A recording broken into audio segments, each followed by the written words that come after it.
Assalamu алейкум, урматтуу мекендештер. Китеп Нур аттуу республикалык китеп окуу конкурсунун жыйынтыгы чыгып, байгелер берилди.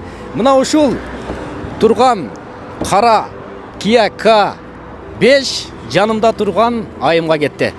Кайсыл жактын кызы болосуз? Лейлек району, Разаков шаары. Сынакты каякта тапшырдыңыз? Разаков шаарында тапшырдым сынакты. Лейлектен. Азыр Лейлектен бул жака келдиңиз. Лейлектен келдим, ооба. Сиз бул жака келип, ушул K5ти уттум деп ойлодуңузбу же ошол жактан эле уттум деп мындай келдиңизби? Мен ойлогон жокмун. Уттум деп ойлогон жокмун. Анткени жыйынтык официалдуу түрдө жарыяланган эмес болчу.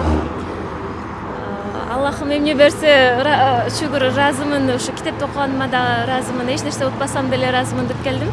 Чоң рахмат сиздерге. Эгерде умра утсаңыз деле акырын кете берет элеңиз.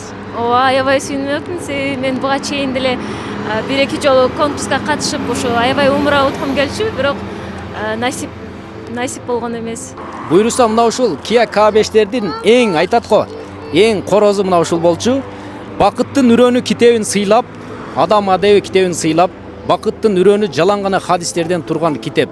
Пайгамбарыбыздын урматына деп мына ушул бир аз кымбат болгон унааны эжебизге тапшырдык. Сиз кандай даярдандыңыз? Мен жакшы эле даярдандым окшойт.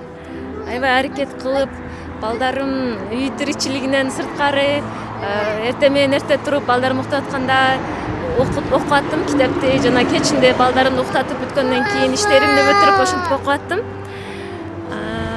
Себептерин карманып, натыйжасын Аллах Таалага койдум. Аябай ыраазымын. Чоң рахмат. Ушинтип бир унаа Лейлекке кетти. Китеп окуңуздар, утуңуздар, мына ушундай апалардай болгон байгелерге ээ болосуздар деген ишеничтемин. Китеп менен дос болуңуздар, эч качан адашпайсыздар.